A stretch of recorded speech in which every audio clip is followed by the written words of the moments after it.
أشهد أن لا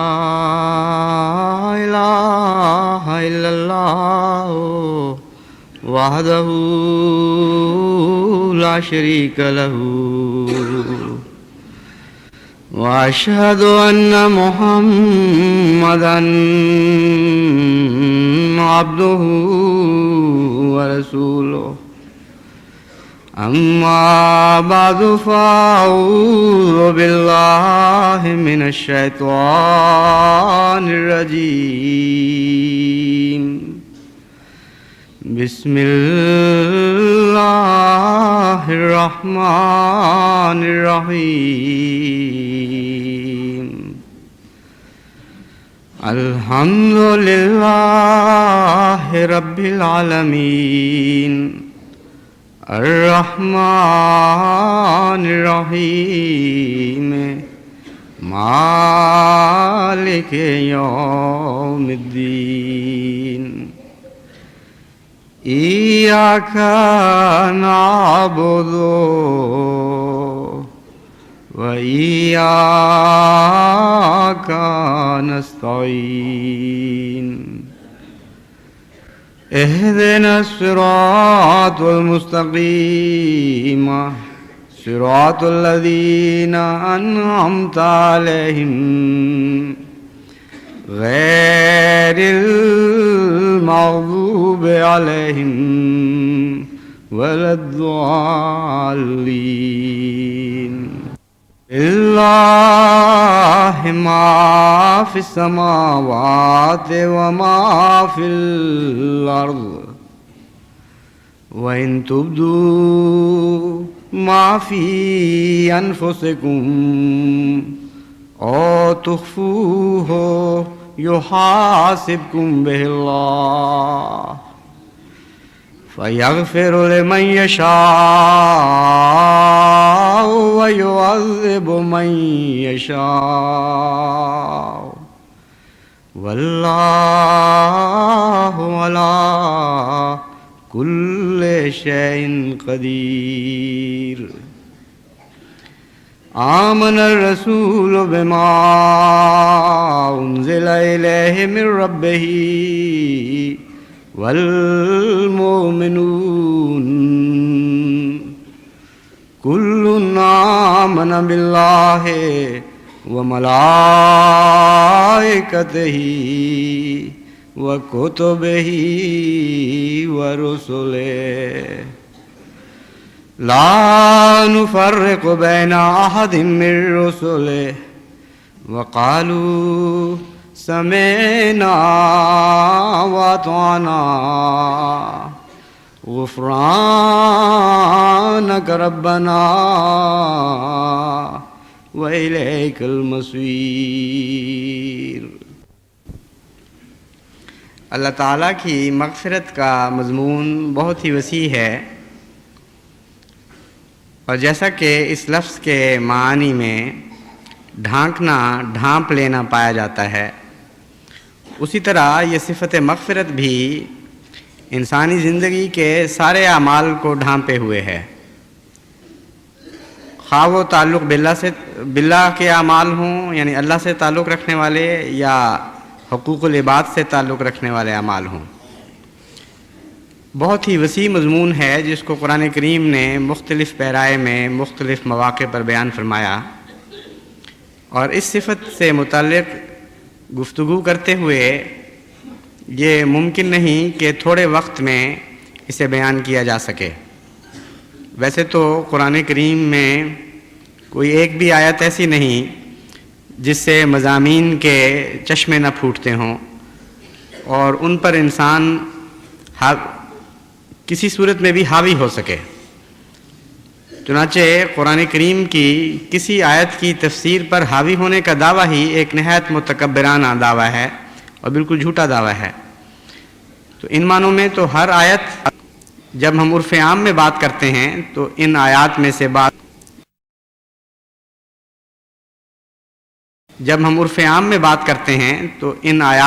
بعض آیات اور صفات باری تعالیٰ میں سے بعض صفات اندرونی نسبت کے لحاظ سے زیادہ وسیع المعنی ہوتے ہیں، بس ان معنوں میں جب میں کہتا ہوں کہ صفت غفوریت یا غفاریت یا مغفرت ایک بہت ہی وسیع صفت ہے، تو مراد ہے کہ اللہ تعالیٰ کی صفات کے اندرونی تناسب اور اندرونی تعلق کے لحاظ سے یہ بہت وسیع المعانی صفت ہے۔ اس کو نہ سمجھنے کے نتیجے میں بعض لوگ مغفرت کے ایسے معنی اپنے ذہنوں میں بٹھا لیتے ہیں جس سے وہ گناہ پر جرأت کرنے لگتے ہیں اور ان کی طبیعت میں بے باکی پیدا ہوتی ہے، اور بعض دفعہ دوسری انتہا پر جا کر مایوسی کا شکار ہو جاتے ہیں، اور بعض دفعہ اس کے معنی نہ سمجھنے کے نتیجے میں جو حقیقی روح ہے اس سے غافل رہتے ہیں،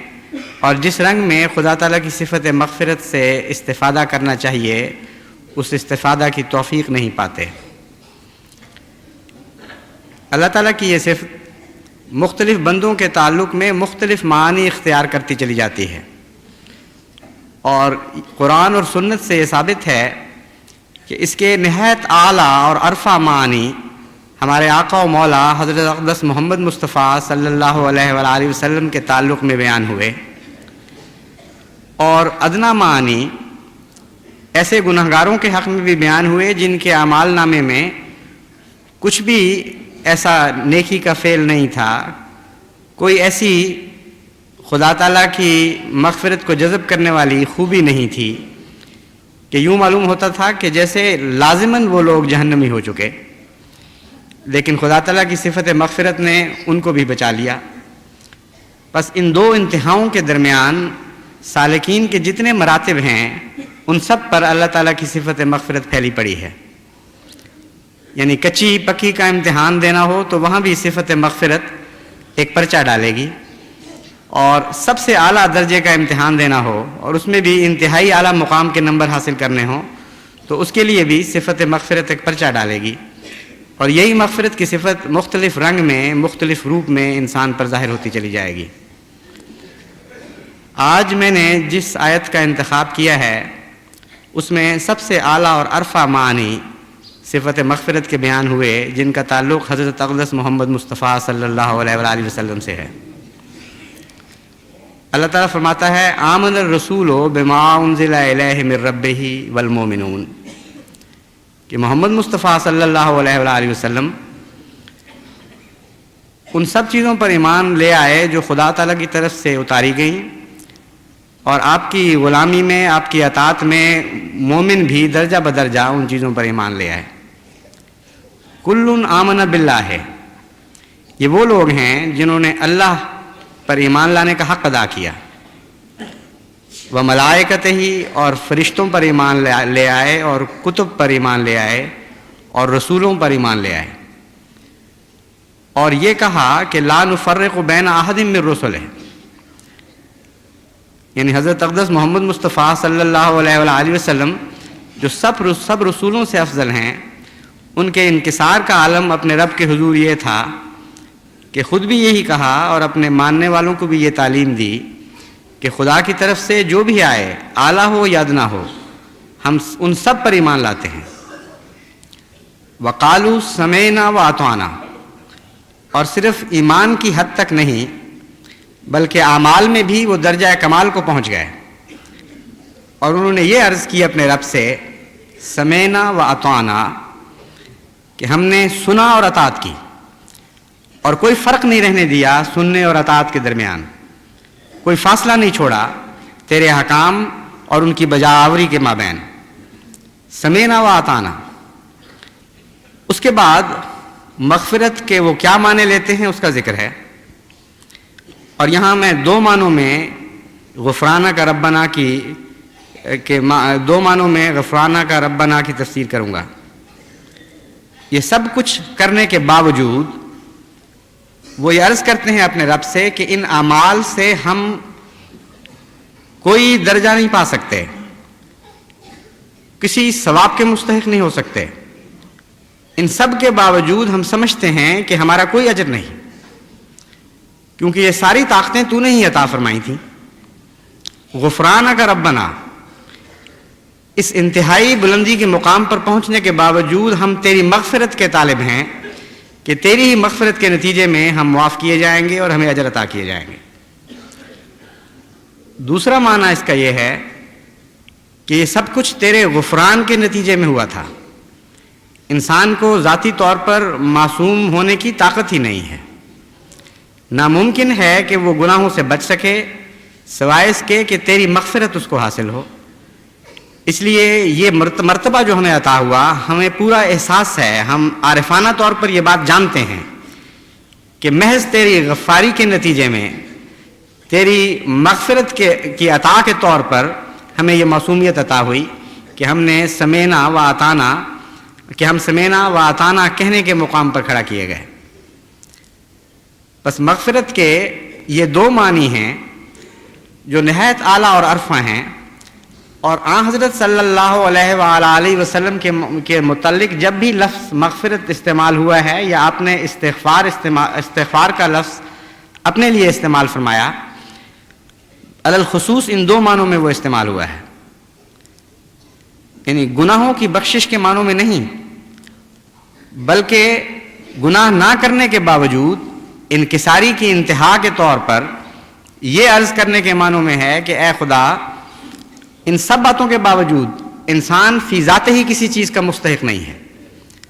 جب تک تیری مغفرت نصیب نہ ہو اس وقت تک کوئی انسان بخشش کا دعویٰ نہیں کر سکتا، نجات کا دعویٰ نہیں کر سکتا۔ اور دوسرا معنی یہ ہے کہ تیری عطا کے سوا، تیری مغفرت کے سوا کوئی انسان معصوم بن ہی نہیں سکتا۔ بس حضرت مسیح موعود علیہ الصلوۃ والسلام نے ان معانی کو بڑی وضاحت سے مختلف مواقع پر بیان فرماتے ہوئے مستشرقین اور دیگر معاندین اسلام کے ان اعتراضوں کو رد کیا جو یہ کہا کرتے تھے کہ دیکھو تمہارا رسول تو کثرت سے استغفار کرتا تھا،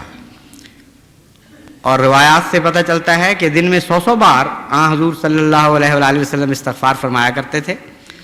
تو انہوں نے اپنی جہالت اور نادانی میں یہ اعتراض کیے کہ ثابت ہوا کہ بہت ہی گناہ گار تھے، نعوذ باللہ من ذالک۔ استغفار کا تو مطلب ہے گناہ بخشنا، بس جس نے زیادہ گناہ کیے اس نے زیادہ استغفار کی، اور اپنی نادانی میں انہوں نے یہ دعویٰ کیا اور حضرت عیسیٰ علیہ الصلوۃ والسلام پر یہ الزام لگایا کہ گویا وہ استغفار نہیں کرتے تھے۔ حضرت مسیح موعود علیہ الصلوۃ والسلام نے اس دوسرے معنی کو بڑی تفصیل سے بیان فرمایا۔ آپ نے فرمایا کہ غفرہ کا اصل معنی ہے ڈھانپ لینا اور گناہوں سے دور کر دینا، انسان کے گناہوں اور اس کے درمیان پردہ حائل کر دینا، یعنی انسان کے اندر سے گناہ کی خواہش کو تلف کر دینا اور گناہ کے مواقع سے اس کو دور رکھنا۔ بس آن حضرت صلی اللہ علیہ وآلہ وسلم جب خدا تعالیٰ کی حضور استغفار کرتے تھے تو ان معنوں میں استغفار کرتے تھے کہ اے خدا، پہلے بھی مجھے جو کامل معصومیت عطا ہوئی وہ تیری مغفرت کے نتیجے میں ہوئی، تو نے میرے اور میرے گناہوں کے درمیان ہمیشہ فاصلہ رکھا، یہاں تک کہ ایک موقع پر فرمایا کہ میرا شیطان مسلمان ہو گیا، یعنی نفس امارہ میں برے اعمال کے احکام کی طاقت ہی باقی نہیں رہی۔ بس ان معنوں میں حضرت مسیح موعود علیہ السلام نے فرمایا کہ حضور صلی اللہ علیہ وآلہ وسلم استغفار فرمایا کرتے تھے، اور آئندہ کے لیے بھی کہ اے خدا، جیسا حسن سلوک تو نے مجھ سے سابقہ زندگی میں فرمایا، آئندہ بھی ہمیشہ کے لیے مجھے گناہوں سے دور رکھنا اور میرے گناہوں کے درمیان فاصلے ڈال دینا، روکیں کھڑی کر دینا۔ بس جب خدا تعالیٰ حضور صلی اللہ علیہ وآلہ وسلم کے متعلق فرماتا ہے لِیَغْفِرَ لَكَ اللَّهُ مَا تَقَدَّمَ مِن ذَنبِكَ وَمَا تَأَخَّرَ، تو مراد یہی ہے کہ تجھے جس طرح پہلے ہر گناہ سے دور رکھا تھا اللہ تعالیٰ نے، اسی طرح آئندہ بھی تجھے ہر گناہ سے دور رکھنے کا وعدہ کرتا ہے، اور گناہ کے قریب بھی تو نہیں پھٹکے گا، یا گناہ کو توفیق نہیں ہوگی کہ تیرے قریب پھٹک سکے۔ بس ان معنوں میں جب ہم غور کرتے ہیں تو پھر ان احادیث کی سمجھ آتی ہے جن میں حضور صلی اللہ علیہ وآلہ وسلم کثرت سے استغفار فرماتے ہیں۔ حضرت ابو ہریرہ بیان کرتے ہیں کہ میں نے حضور کو یہ فرماتے ہوئے سنا کہ خدا کی قسم، میں دن بھر میں 70 مرتبہ سے زائد دفعہ توبہ اور استغفار کرتا ہوں۔ حضرت ابن عمر بیان کرتے ہیں کہ کئی بار ایسا ہوا ہے کہ ایک ہی مجلس میں ہم بیٹھے ہوئے تھے اور آن حضور صلی اللہ علیہ وآلہ وسلم نے 100 مرتبہ سے زائد دفعہ یہ دعا کی، رب اغفر لی وتوب علی انک انت التواب الغفور، اے میرے رب میری مغفرت فرما، وتوب علی، اور میری توبہ کو قبول کرتا ہوا مجھ پر جھک اور مجھ پر رحم فرما، انک انت التواب الغفور، تو بہت ہی توبہ کو قبول کرنے والا اور مغفرت کرنے والا ہے۔ یہاں ایک شبہ پڑتا ہے کہ اگر یہ تفسیر درست ہے تو پھر توبہ کا کیا تعلق ہے؟ توبہ تو عموماً یہی سمجھا جاتا ہے کہ ایسے گناہوں سے کی جاتی ہے جو انسان سے سرزد ہوں، اور آئندہ سے ان سے باز رہنے کے لیے انسان اللہ تعالیٰ کی طرف جھکتا ہے، اس کا نام توبہ ہے۔ تو جیسا کہ میں آگے حضرت اقدس مسیح موعود علیہ السلام کا اقتباس پیش کروں گا، اس مسئلے اس الجھن سے بھی حضرت اقدس مسیح موعود علیہ السلام نے تاریکی کو دور فرمایا اور ہمارے لیے روشنی کا سامان پیدا کیا۔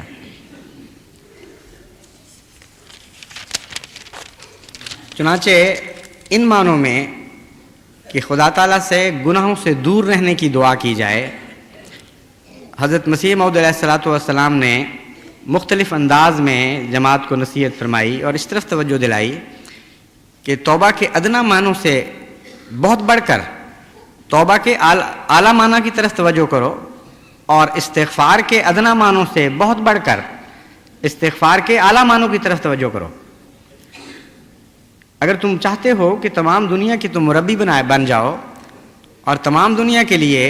راحت و اطمینان کا سامان کرو اور اس کو فلاح اور کامیابی کی خوشخبری دو، تو ضروری ہے کہ اپنے لیے ہر معنی میں بہترین چیز کے طلبگار ہو جاؤ۔ بس اس طرف سے ہماری توجہ ہٹا کر کہ ہم گناہ کرتے چلے جائیں اور خدا تعالیٰ سے مغفرت ان معنوں میں مانگیں کہ ہم نے جو گناہ کیا ہے ان کو ڈھانپ دیں۔ حضرت مسیح موعود علیہ السلام نے نہایت ہی اعلیٰ رنگ میں، نہایت ہی پیارے اور اثر انداز ہونے والے رنگ میں جماعت احمدیہ کو اس طرف متوجہ کیا کہ جس طرح آن حضور صلی اللہ علیہ وآلہ وسلم استغفار کیا کرتے تھے، انہی معنوں میں تم بھی استغفار کرو۔ چنانچہ حضور اس مسئلے پر روشنی ڈالتے ہوئے فرماتے ہیں، جو لوگ خدا تعالیٰ سے ڈرتے ہیں وہ باوجود نبی اور رسول ہونے کے اقرار رکھتے ہیں کہ جیسا کہ حق تبلیغ کا تھا ادا نہ کر سکے۔ اب یہاں توبہ کے معنی سمجھ آ گئے کہ توبہ کن معنوں میں آن حضور صلی اللہ علیہ وآلہ وسلم فرماتے ہیں اور کن معنوں میں تو اس توبہ اور استغفار کا تعلق ہے۔ اپنی ساری کوششیں خدا کی راہ میں صرف کرنے کے باوجود، اپنے دن رات کے آرام کو اللہ کی رضا کی خاطر قربان کرنے کے باوجود، دو وجوہات سے آن حضور صلی اللہ علیہ وآلہ وسلم توبہ کی طرف مائل ہوتے تھے۔ اول یہ کہ آپ جانتے تھے کہ جتنی میری تمنا ہے، جتنی میری خواہش ہے، اس تمنا کے مطابق میں خدا کی راہ میں قربانی نہیں کر سکا۔ یعنی اتنی غیر معمولی بڑی ہوئی تمنا تھی اللہ کے حضور میں قربانیاں دینے کی کہ تمام بنی نوع انسان سے سبقت لے جانے کے باوجود، تمام نبیوں کے سردار کہلانے کے باوجود اس کے کہ بار بار اللہ تعالیٰ نے آپ کو اپنی رضا کی خبریں دیں اور مسلسل آپ سے محبت اور پیار کی باتیں کرتا رہا، پھر بھی جو تمنا آپ کی تھی کہ میں سب کچھ خدا کی راہ میں جھونک دوں، آپ کو یہ احساس رہتا تھا کہ شاید وہ پورا نہیں ہو سکا۔ ان معنوں میں توبہ ہے، کہاں گناہ گاروں کی توبہ، کہاں ایک عارف باللہ اور معصوم کی توبہ، ان دونوں کے اندر زمین و آسمان کا فرق ہے۔ ان کے گناہوں کے معیار بدل جاتے ہیں، یعنی ان کے تصورات میں جو چیز گناہ کہلاتی ہے وہ بالکل اور چیز ہے اس تصور گناہ سے جو ایک عام انسان کا تصور ہے، اور اس میں بھی درجہ بدرجہ بہت فرق پڑتے چلے جاتے ہیں۔ بس آن حضور صلی اللہ علیہ وآلہ وسلم کی اس حالت کا نقشہ کھینچتے ہوئے حضرت مسیح موعود علیہ السلام فرماتے ہیں، اور اسی کو وہ گناہ عظیم خیال کرتے ہیں، یعنی اپنی ساری طاقتیں صرف کرنے کے باوجود وہ یہ سمجھتے ہیں کہ ابھی ہم نے حق ادا نہیں کیا۔ اور دوسرا، اس وجہ سے ان کو یہ خیال پیدا ہوتا ہے کہ بشری لوازمات ساتھ لگے رہتے ہیں، آخر تھک کر ان کو سونا بھی پڑتا ہے، آخر آرام کے دیگر ذرائع بھی اختیار کرنے پڑتے ہیں، اور وہ حالتیں ان کے نزدیک گناہ بن جاتی ہیں۔ یعنی گناہ گار کا عالم تو یہ ہوتا ہے کہ وہ عیاشی میں حد بھی کر دے اور ہر قسم کے آرام اس کو مہیا ہوں، تب بھی اس کی یہ تڑپ رہتی ہے کہ ابھی کچھ باقی ہونا چاہیے تھا، ابھی پورا نہیں ہو سکا. جیسا کہ غالب نے کہا ہے، ناکردہ گناہوں کی بھی حسرت کی ملے داد. یا رب اگر ان کردہ گناہوں کی سزا ہے کہ میری تمنا تو پوری نہیں ہوئی،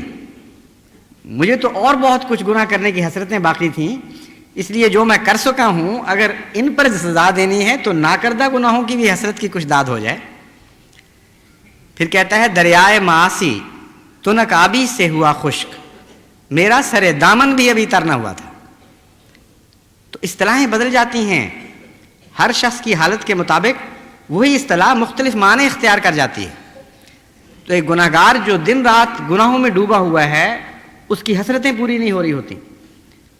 اور جب وہ گناہ کی بات کرتا ہے تو مراد یہ ہے کہ جتنے میں کر سکا ہوں اس سے بہت زیادہ کرنے کی تمنا تھی. اور ایک نبی، اور پھر نبیوں میں سے سب سے بڑا، نبیوں کا شہزادہ، نبیوں کا سردار، نبیوں میں سب سے اکرم و افضل حضرت اقدس محمد مصطفیٰ صلی اللہ علیہ وآلہ وسلم جب گناہ کی بات کرتے ہیں تو اس کا مضمون ہی بالکل مختلف ہے. وہ تھوڑا سا آرام جو آپ کو میسر آتا تھا وہ آپ کے نزدیک گناہ تھا کہ کاش مجھ میں طاقت ہوتی کہ میں اس آرام کو بھی ترک کر کے خدا کے لیے کچھ اور کام کر لیتا. تو حضرت مسیح موعود فرماتے ہیں، اور اسی کو وہ گناہ عظیم خیال کرتے ہیں، اور اسی خیال سے وہ نعرے مارتے اور روتے اور درد سے بھر جاتے ہیں اور دائم استغفار میں رہتے ہیں. مگر خشک مولوی جن کے دامن میں بجوز ہڈیوں کے کچھ نہیں، وہ اس روحانیت کو کیا جانتے ہیں؟ بے گناہ ہونے کے اطمینان کسی نبی نے بھی ظاہر نہیں کیے. جو دنیا میں افضل الرسل اور خاتم الرسل گزرا ہے، اس کے منہ سے بھی یہی نکلا، ربنا اغفر لنا ذنوبنا وباعد بیننا وبین خطایانا. اے ہمارے رب، ہماری بخشش فرما اور ذنوب معاف فرما دے. یعنی وہ نیکیوں کی حسرتیں جو ہم پوری نہیں کر سکے، ان حسرتوں پر ہماری پکڑ نہ فرما. ہم اعتراف کرتے ہیں کہ جتنی نیکی ہمیں کرنی چاہیے تھی وہ نہیں کر سکے. یہ ہمارا گناہ ہے جو ہمیں غم کی طرح کھائے جا رہا ہے. تو ہمیں بخش دے. اور جہاں تک آئندہ کا تعلق ہے، باعد بیننا و بین خطایانا، ہمیشہ ہمارے درمیان اور ہماری خطایا کے درمیان فاصلے پیدا کرتا چلا جا، بڑھاتا چلا جا فاصلے. بس یہ دونوں مضامین جو مغفرت کے انتہائی اعلیٰ معنی ہیں، یہ اس آیت کریمہ میں بیان ہوئے آن حضرت صلی اللہ علیہ وآلہ وسلم کے متعلق جو میں نے آپ کے سامنے تلاوت کی. حضرت مسیح موعود علیہ السلام فرماتے ہیں، اور آن حضرت صلی اللہ علیہ وآلہ وسلم ہمیشہ فرماتے تھے کہ سورہ ہود نے مجھے بوڑھا کر دیا، اور آپ سب سے زیادہ استغفار پڑھا کرتے تھے اور فرمایا کرتے تھے کہ میں دن میں 70 مرتبہ استغفار کرتا ہوں. اور خدا تعالیٰ نے آپ کے حق میں فرمایا، اذا جاء نصر اللہ والفتح ورأیت الناس يدخلون فی دین اللہ افواجا فسبح بحمد ربک واستغفرہ انہ کان توابا.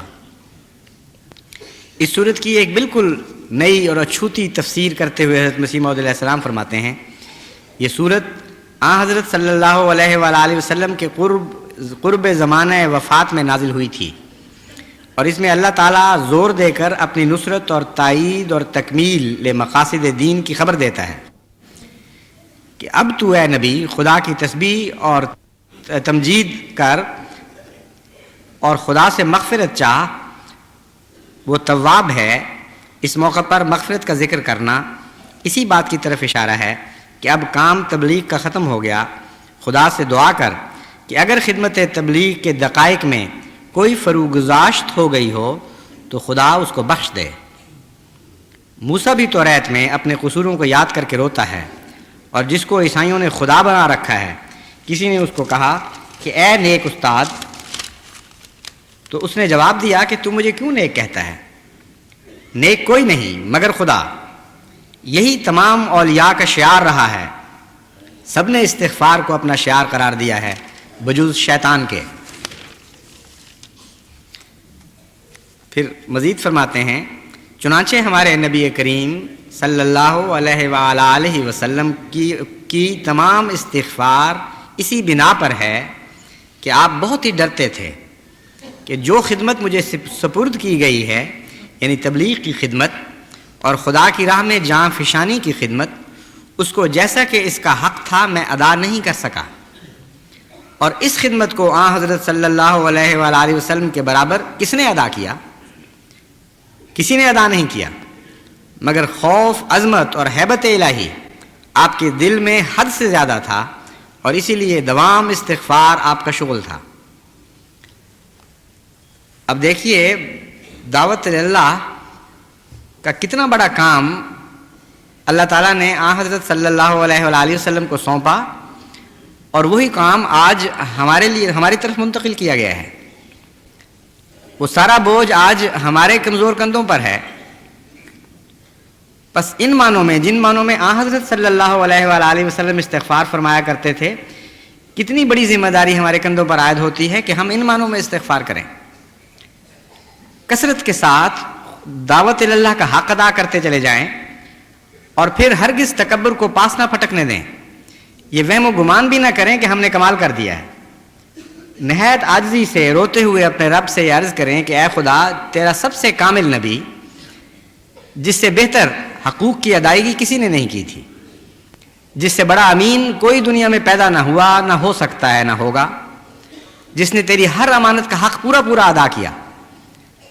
اگر اس کے باوجود اس کے دل کی یہ کیفیت تھی کہ وہ دعوت اللہ کے کام میں حد کر دینے کے بعد بھی یہی سمجھتا رہا اور اس غم میں روتا رہا کہ اے خدا، میں اس حق کو پوری طرح ادا نہیں کر سکا، تو ہم عاجزوں اور کمزوروں کا کیا حال ہوگا؟ پس تو ہم سے بھی مغفرت کا سلوک فرما اور ہماری کمزوریوں سے درگزر فرما، ہماری توبہ کو قبول کر، اور ہمیں دعوت اللہ کی اس رنگ میں توفیق عطا فرما کہ جس سے تو راضی ہو جائے، اور تیرے راضی ہونے کے باوجود ہماری تمناؤں کو بڑھاتا چلا جا، اور اتنا بڑھا کہ ہم اور رضا کے طالب ہوتے چلے جائیں، پھر اور رضا کے طالب ہوتے چلے جائیں، پھر اور رضا کے طالب ہوتے چلے جائیں، اور آخر تک یہی سمجھتے رہیں، اور پورے یقین اور وثوق کے ساتھ یہ سمجھتے رہیں کہ ہم نے تو حق ادا نہ کیا، تو محض اپنی مغفرت کی وجہ سے ہم پر راضی رہا اور راضی ہوتا چلا گیا۔ اے خدا، ہمیں توفیق عطا فرما کہ ہم حضرت اقدس محمد مصطفیٰ صلی اللہ علیہ وآلہ وسلم کے نقش قدم پر چلتے ہوئے جان دیں، آخری سانس ہمارا اس حالت میں نکلے کہ ہم تجھ سے مغفرت کے طالب ہوں اور تمہیں مغفرت کی خوشخبری دے رہا ہو۔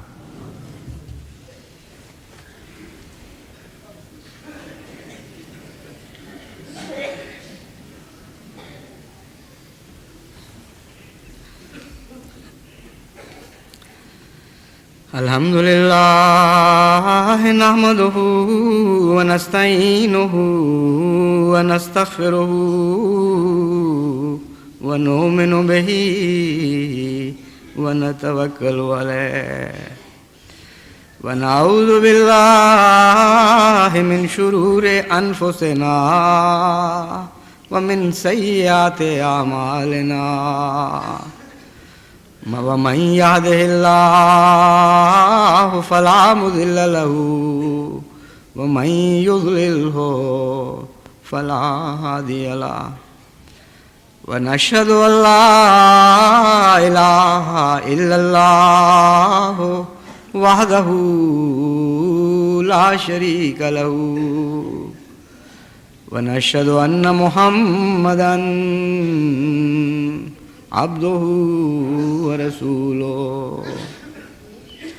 عباد الله رحمكم الله إن الله يأمر بالعدل والإحسان وإيتاء ذي القربى وينهى عن الفحشاء والمنكر والبغي يعظكم لعلكم تذكرون اذكروا الله يذكركم وادعوه يستجب لكم ولذكر الله أكبر